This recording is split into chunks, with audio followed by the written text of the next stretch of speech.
Haleluya, Shalom. Kita berjumpa lagi dalam Pray From Home.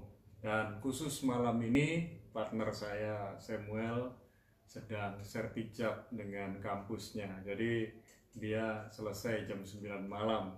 Jadi malam ini saya bukan sendirian, saya bersama Dian dan Shalom. Nah, kita mau belajar dari firman Tuhan. Tapi kita berdoa terlebih dahulu. Bapa, di dalam nama Yesus kami mau merenungkan firman-Mu. Karena kami percaya bahwa firman-Mu adalah pelita buat kaki kami dan terang buat jalan kami. Dan kami percaya bahwa firman-Mu dapat menguatkan, mengingatkan kami, menegur, serta menghiburkan kami. Dalam nama Yesus. Amin. Nah, malam ini saya akan sharing tentang jadilah pembohong. Memang selama 3 hari atau 3 malam ini saya sedang berbicara tentang jadilah titik-titik, jadilah titik-titik, dan judul-judul ini judul-judul yang provokatif. Ya, jadi jangan hanya melihat judulnya aja. Kadang-kadang kita tergoda dengan judulnya, tapi kita juga mau belajar isinya. Ya, hari Senin saya sharing tentang jadilah pemalas. Tentu saya tidak ingin Anda jadi pemalas. Kemudian jadilah pemarah. Saya tentu tidak ingin Anda menjadi pemarah, tapi menjadi peramah. Dan malam ini saya akan sharing tentang jadilah pembohong. Nah, tentu saudara sudah bisa mengerti arah pikiran saya. Saya jujur, ketika mau sharing hal ini, saya diskusi dengan istri, kok judulnya seperti ini? Dia tanya. Iya, ini memang provokatif.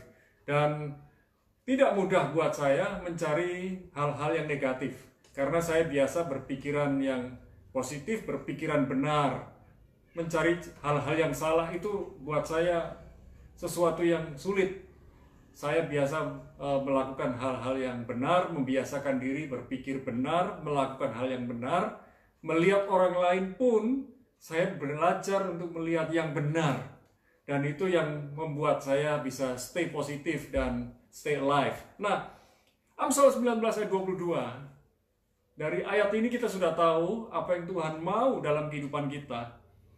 Dikatakan demikian, Amsal 19 ayat 22, sifat yang diinginkan pada seseorang ialah kesetiaannya. Lebih baik orang miskin daripada seorang pembohong. Sekali lagi saya bacakan.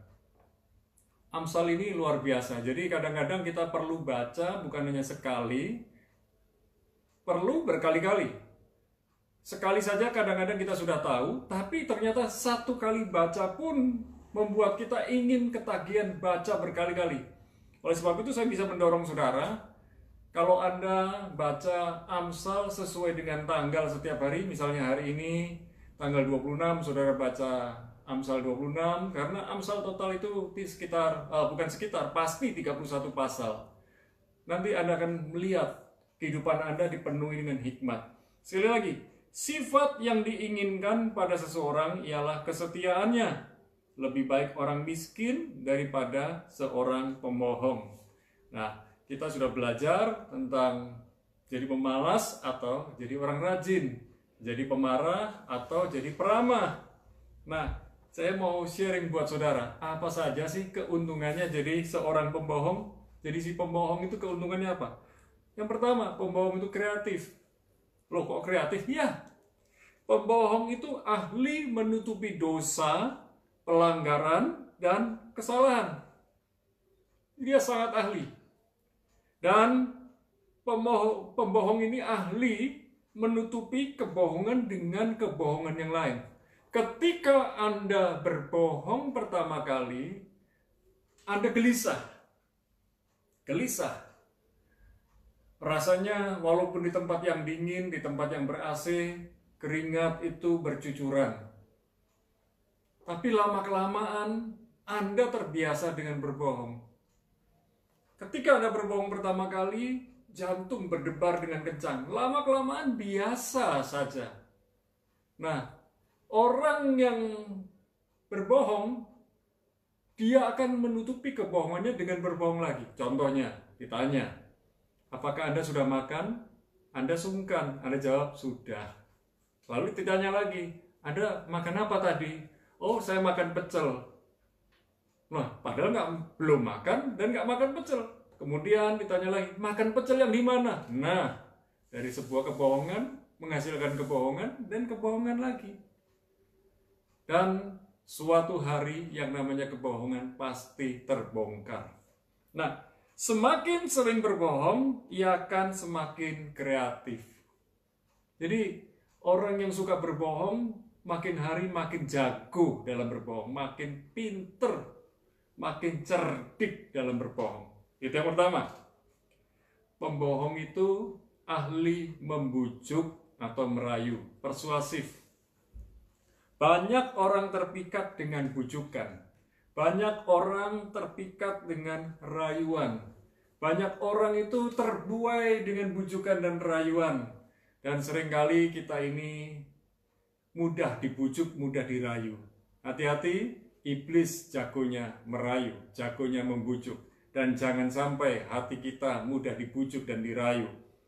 Banyak orang terjerat karena bujukan dan rayuan.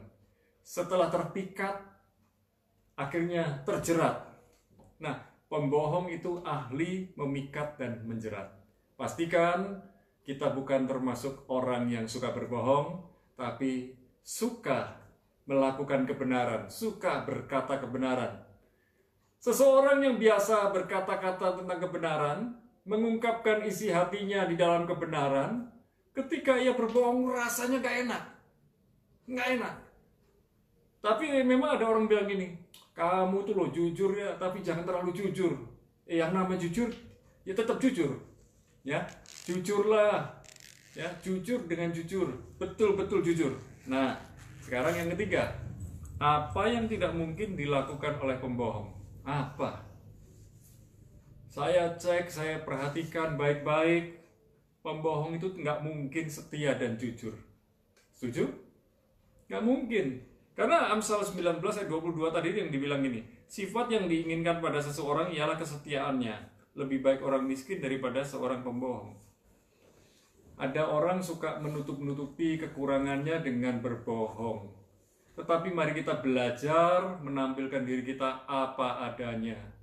Ya, apa adanya itu bukan seadanya, tapi betul-betul bisa menempatkan diri di tempat yang tepat, di saat yang tepat. Pembohong tidak mungkin setia dan jujur. Yang kedua, pembohong tidak mungkin berbuat baik. Ada orang berkata begini, swear demi Tuhan, saya itu memang melakukan ini buat kebaikan. Tidak ada yang namanya kebohongan demi kebaikan. Jadi pastikan jangan mau ditipu iblis dan jangan mau menipu orang lain dengan kebohongan-kebohongan kita. Tidak ada yang namanya kebohongan demi kebaikan. Dan yang namanya pembohong tidak mungkin peduli dengan orang lain. Yang dia pikirkan dirinya sendiri. Bagaimana dia bisa menghasilkan sesuatu, mendapatkan sesuatu lewat kehidupannya, ya, lewat apa yang dia bisa kerjakan dalam kehidupan sehari-hari demi apa yang dia ingin capai, ingin dia raih. Pembohong hanya memikirkan dirinya sendiri, tidak peduli orang lain, dan menghalalkan segala cara demi tercapainya segala keinginannya. Apa yang menjadi keinginan saudara? Tidak harus menghalalkan segala cara. Apa yang saudara inginkan? Jikalau itu merupakan rencana dan kehendak Tuhan, Tuhan pasti sediakan.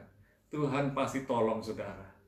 Mari malam hari ini kita belajar bersama untuk memilih menjadi pembohong atau menjadi orang yang setia. Menjadi pembohong atau menjadi orang yang jujur. Menjadi pembohong atau menjadi orang yang suka berdalih-dalih.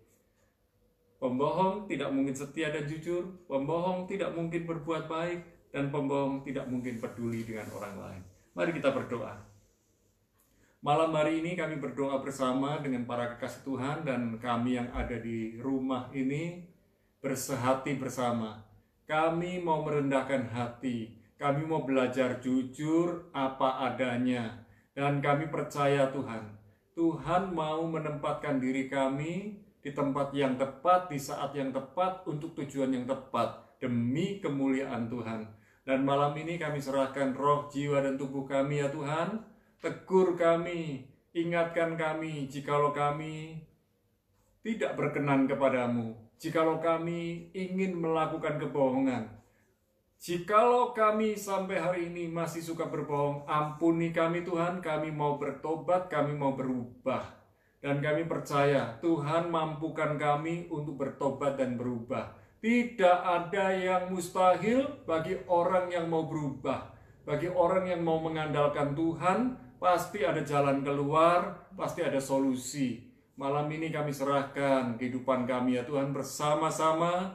Biarlah kami menjadi pedagang yang jujur, pekerja yang jujur, pelayan yang jujur. Dan kami juga mau belajar setia kepada Tuhan, setia kepada keluarga kami, setia melayani orang lain dengan kekuatan dan hikmat dari Tuhan. Dan malam ini juga kami bersyukur Tuhan, bila mana kami masih hidup dan kami masih sehat, kami masih kuat, itu semua karena anugerah-Mu. Ajar kami Tuhan, didik kami supaya lidah kami memberkatakan firman-Mu.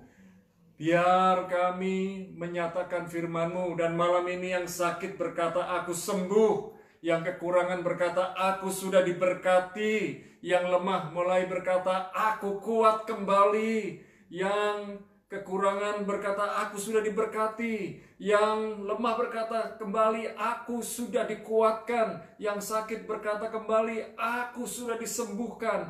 Dan mulai memperkatakan kata-kata firman. Perkatakan itu sampai telinga kita mendengar. Dan saya percaya bahwa semua ada waktunya. Jadi mari kita belajar bersyukur kepada Tuhan. Belajar sabar.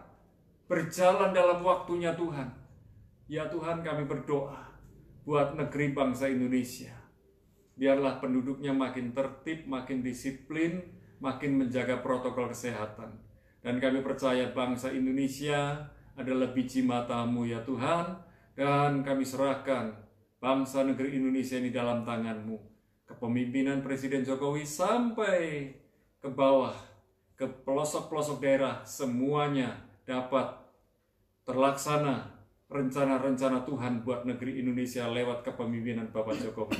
Malam ini kami akan beristirahat dan kami minta berkat yang datang dari Tuhan. Turunkan berkat-Mu di dalam nama Bapa, Putra, dan Roh Kudus. Dan biarlah kami makin hari makin berkenan kepada Tuhan. Di dalam nama Yesus sama-sama katakan, amin. Esok malam kita akan belajar firman Tuhan bersama kembali. Dan kita memuji menyembah Tuhan bersama-sama. Sampai jumpa besok malam. Tuhan Yesus memberkati saudara. Haleluya.